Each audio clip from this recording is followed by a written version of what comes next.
All right, welcome to another episode of Comic Book Squares. This is going to be another interview show. We're going to meet another artist. My name's Shane. I'm Paul. I'm Ben. And I'm Mike. Let's get the show started.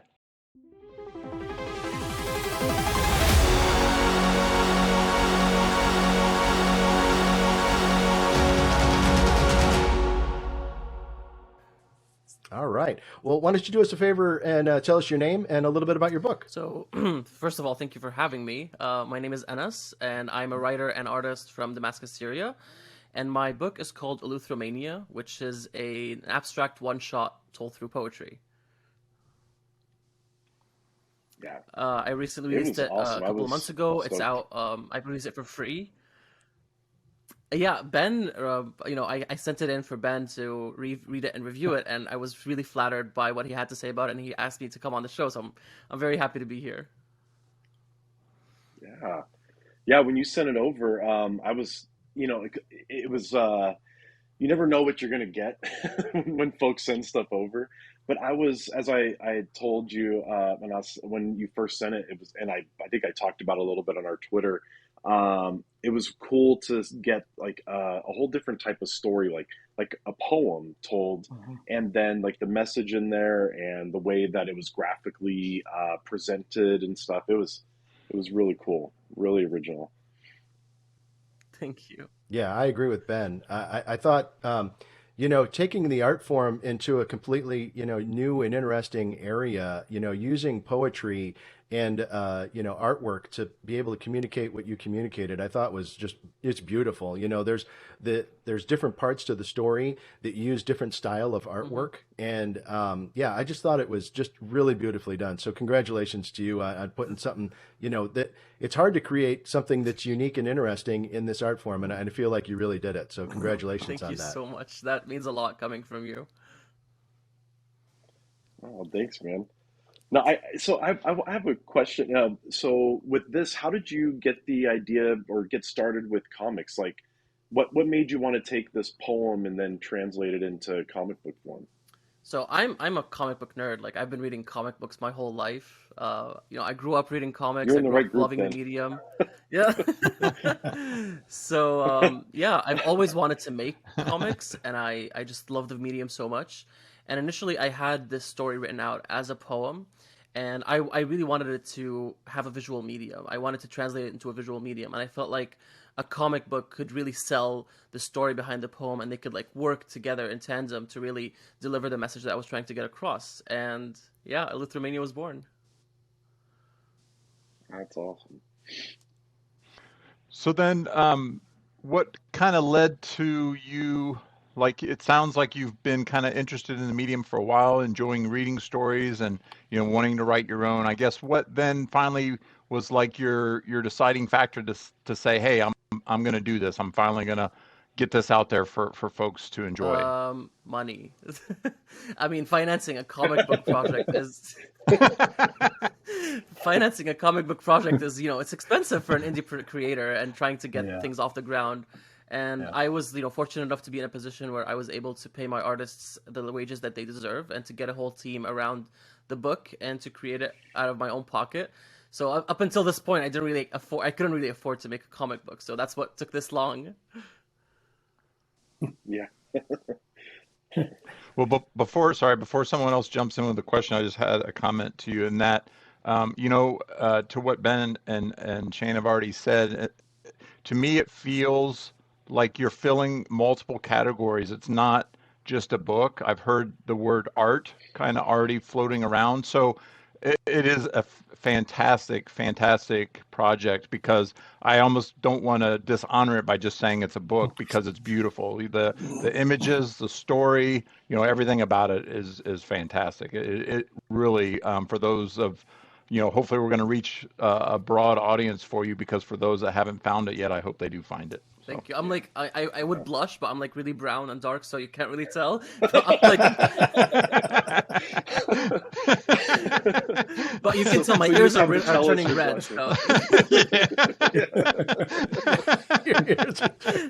We'll take your word for it. So I have a question. I noticed again, I think Ben mentioned it earlier that, you had a little bit of a different art style that sort of went through this book. And I noticed that too as well, especially, Act 2 is like drastically different from Act 1 in style and theme. Obviously, it's part of the continuing story, but when I guess my question is, when you decided how you were going to lay this book out, how did you get in touch with, or how did you make contact with these different artists, and how did you decide how you were going to lay this story out? Like, which artist would do Act 1, which artist would do Act 2, and so forth. So for Act 1, I had a clear vision in mind that I wanted it to be in grayscale, black and white. It needed to be super grunge, rough lines, not very, Sure. I that was part of what I liked about it, and I felt like that could really tell the story better. And Act 2, I wanted to go for something a bit more ethereal and a little bit more spacey and dreamy. And I was fortunate enough to stumble upon Mattia Monaco's work over on Facebook. Like, there was a Facebook group to connect creators. And I loved his pages immediately. He did this like hyper realistic space thing, and I was like, okay, like this is the one. So I immediately got in contact with them, and we started off the project. And I feel like it really clicked. Like, it worked creatively. And that's what I was really happy about. Yeah, I mean, it's really amazing. And I'm going to say something. I'm sure everybody's going to hopefully everybody agrees. Otherwise, I'm just crazy. But the Act 2, it just reminded me so much of like a Silver Surfer book. That was part of the inspiration. Yes. Yeah. All right. Yeah. No, you're right, Paul. I could see that totally. Especially immediately when it's at Act 2, has the splash page. And just, with the planet and the galaxies and all that, when I looked at that, I was like, we just went cosmic, And as I was flipping through, I'm like, how do you get the Silver Surfer in here? But please don't sue me, Marvel. That was not like, He doesn't have a board. He doesn't have a board. So you're lucky you didn't go with the board. Yeah, I did not go to the board because the concept was like having a sentient star. That was what I was going for. And so that was why it started off with a fetal position, and then it expands and it wakes up. Yeah, and so that was what I was really going for. And at the end of it turns into a red dwarf. Yeah. Right. Yeah. Really trippy, but awesome. I saw like 2001 Space Odyssey too in there, like those kind of feelings of the embryo, but obviously was the guy in the fetal position, but and then growing into the star and all that. And so that's another thing I'm impressed. So those visuals, there's like this familiarity to those visuals while at the same time being completely just otherworldly. So like as Paul brought up, Silver Surfer, 2001 Space Odyssey, you could just feel these inspirations, but obviously it was still very original work. I really appreciate you saying that. I had a sub part to. Sorry, I had a subpart. So you were talking about how you noticed the artist, their styles, and how you enjoyed what they had presented. Did you have to do a lot of kind of back and forth? A lot of times when we talk with writers and creators that, sometimes obviously there's a few cycles of just trying to do some minor tweaks. And I think sometimes it's fascinating to figure out if sometimes a couple people click and sometimes they can nail it on the first, on the first try. So how was that with your project? Was there a lot of back and forth? I believe in like giving artists creative freedom, and so like I've written the script, I hand it over to them, but it's their way to interpret them. I try to make it as clear as possible, and I have a background in film, so I know how to like give a really like solid script that has cinematic angles and shots, and I can frame it to them just the way I would like it to be. But if they go ahead and they play around with that, that's their creative freedom. For Act 2, for example, Mattia did not hand me any pages until the whole 13 were done. And then he just like sent me a PDF, and I was like, okay, I love it. I love all of it. Done. Like, this is it. Wow. That's awesome. Don't touch a thing, right? That's awesome. I don't. That's amazing. I mean, that's amazing. Because it's a collaborative effort, after all. Like, we're both partnering on to bring this vision to life. And so they have a say as much as I do, I would say, even though it's my story. But I'm working with them for a reason. I picked them for a reason. Yeah. I mean, that's really amazing of you. A lot of times when folks we've spoken to, that they have a clear vision and they realize it's a collaboration, there is a little bit of that. You have to realize that you are turning over part of this creation to someone else to visualize for you. You might have an idea in your mind of what you thought it would be or what you would have liked to be, what you would have liked it to be. And then when you get something like this and you say you're so happy with it, that's really great to hear, especially at the independent level, right? I mean, obviously, with the big guys, Marvel and DC, what you get is what you're going to get every 30 days, right? You have this creative freedom to move, change, tweak, evolve things as you see fit. And if you've got artists that are like just like this with you, you're probably the reader's in for some really great stuff. I think a part of it is really imposter syndrome, because I'm like, am I a good enough of a writer to be like, no, stick with my vision? Just like, if they think it's better, they're probably right. You're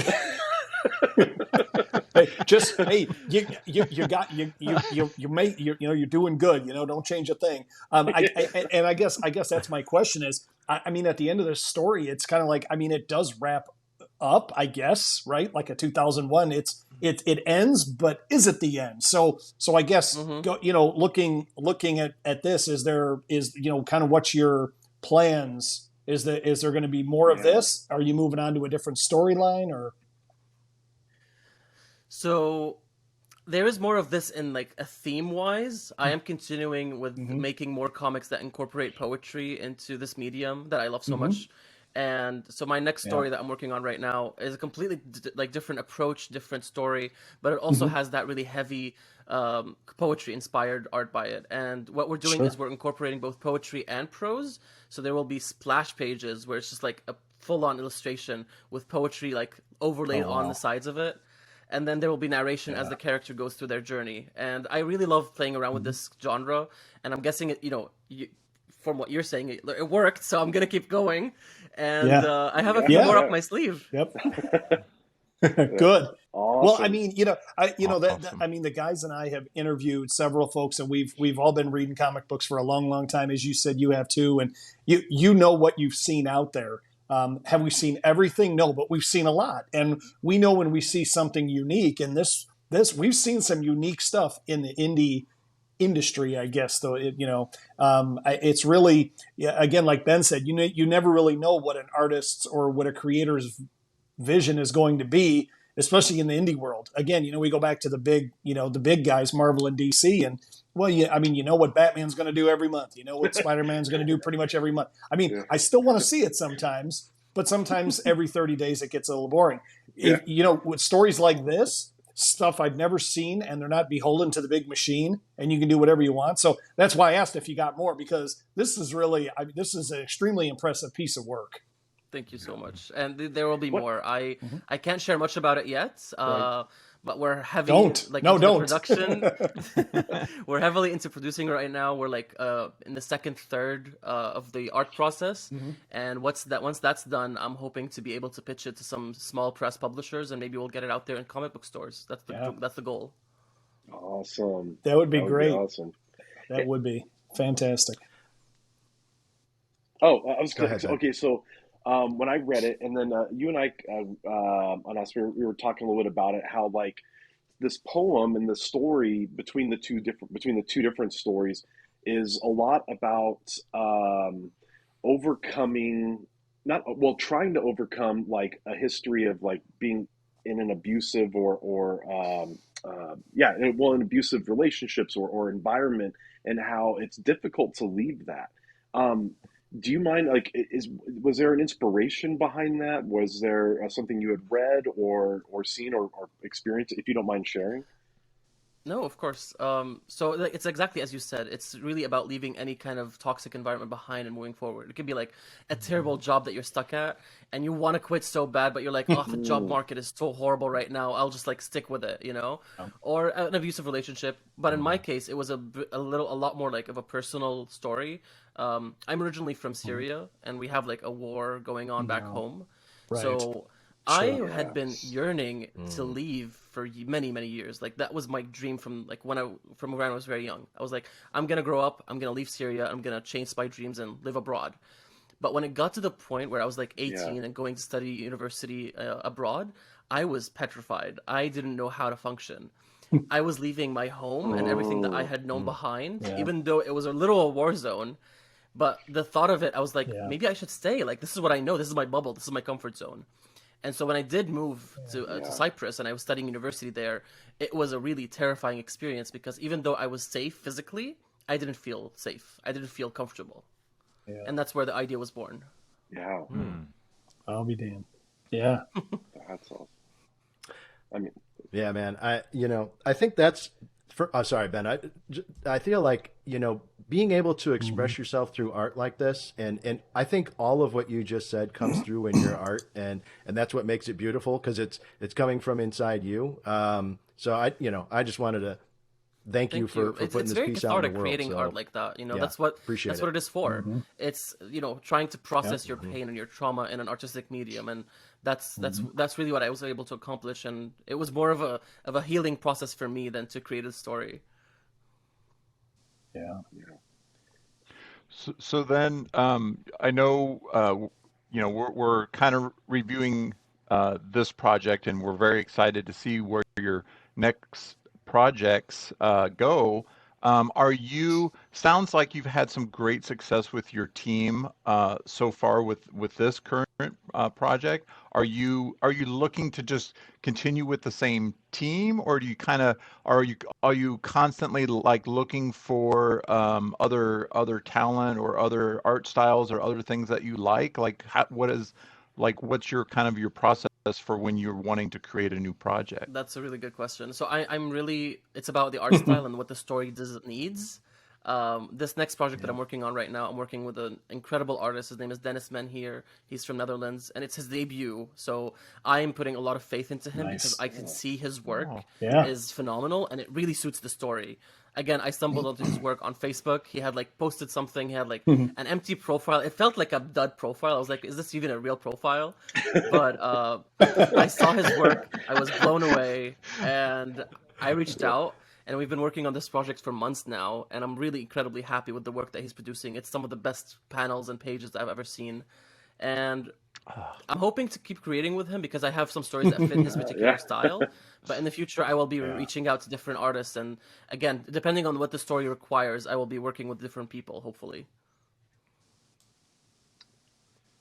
that's awesome. Oh, you got me excited, man. I got goosebumps just thinking about it, man. I'm like, oh, I want to see what's next. Yeah. That's awesome. So are you finding that you're, because you were saying before when you were doing this first book that you had that imposter syndrome, so you were like, okay, you guys give me the art, I trust you with that. Are you finding as you're progressing now with this next project that are you being a little more involved in it? Are you still being hands off with the artist?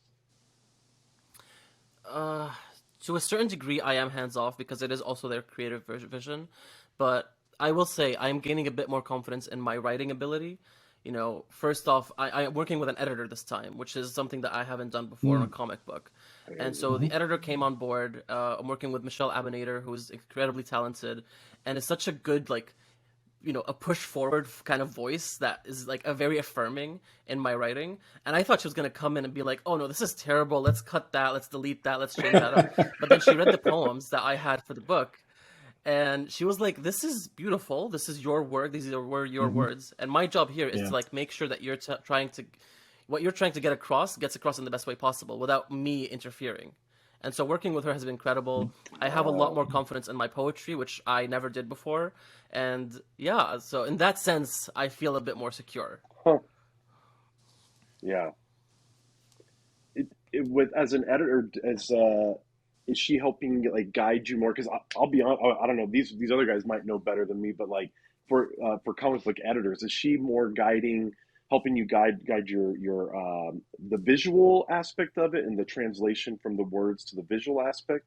Because with a poem, I'm sure there's not a lot that she can be like, well, let's cut this line or cut that, So she believes, and we both believe, I'm going to toot my own horn for a little bit here, that I have a good grasp on telling a visual story. So I'm guessing that comes from my film background because I actually studied this. So she's been very happy with how the pages have turned out and the script translating into art. So she's like, these are good. We'll stick with that. Let's work on the narration and the prose and the poetry and try to polish it and make it really punchy because the art is very expressive. It's very beautiful and it speaks on its own. So this could be like a silent comic book. Like literally, it could be silent and it will still get the story across.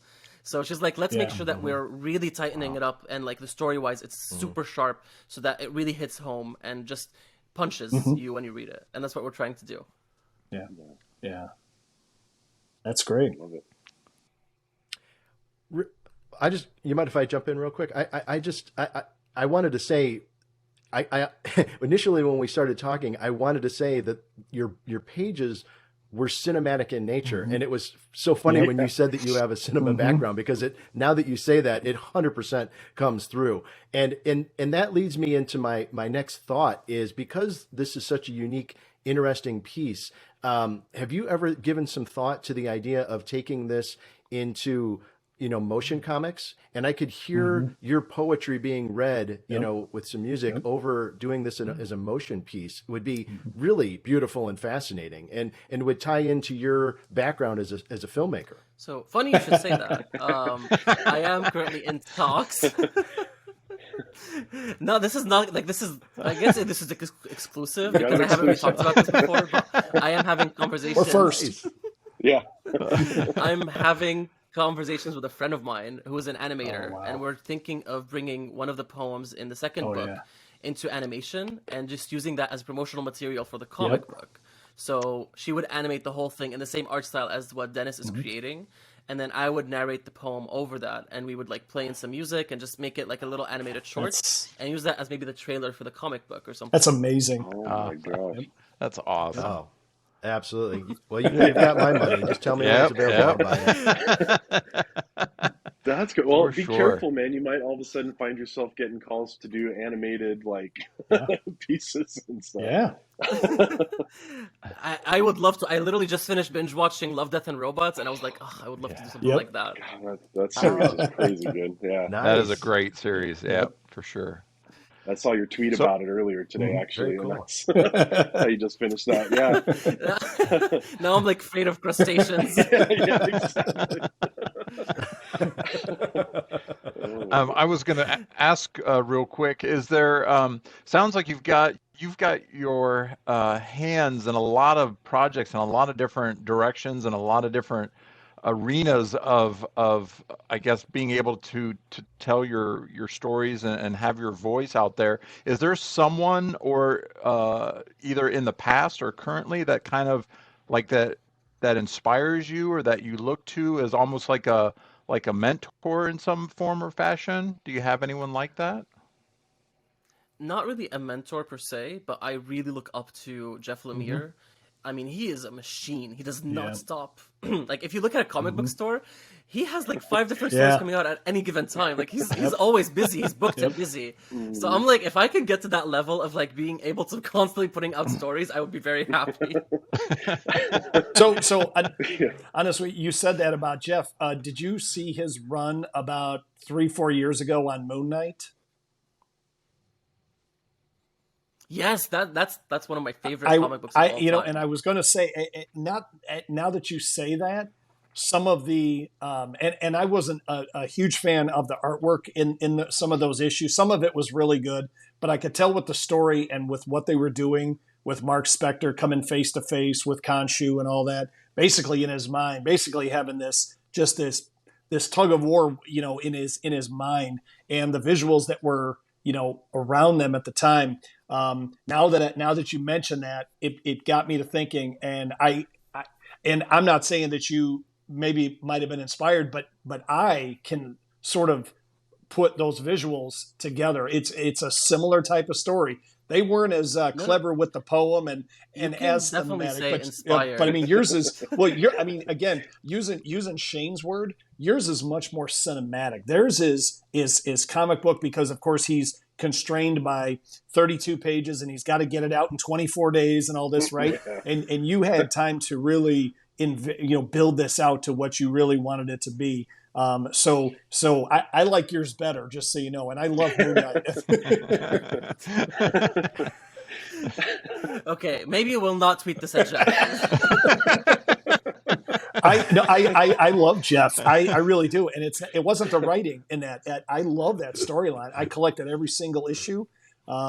That's one of the few characters that I have every appearance of him in print is Moon Knight. That's the only one. And so, when Jeff wrote his stuff, I loved it. Reading stuff like that. Go ahead. Reading stuff like that Jeff Lemire run on Moon Knight, it made me feel like it's possible to play with the medium to that extent. Because before that, I was not really back into not really that into indie comics. And upon reading that, I started digging in more into like Jeff Lemire's work outside of Marvel and reading a lot of indies, and that really opened up a whole new world for me. And I was like, there is so much more you can do with this medium than tell superhero stories. And now he goes back and that forth. That really has been like a guiding light. Yeah. And now he goes back and forth. He goes and does a couple indies, and he comes back and writes a couple in Marvel, and then he goes over to DC, and then he writes a couple of more independents. I mean, you're right. He's all over the place, and he's nonstop.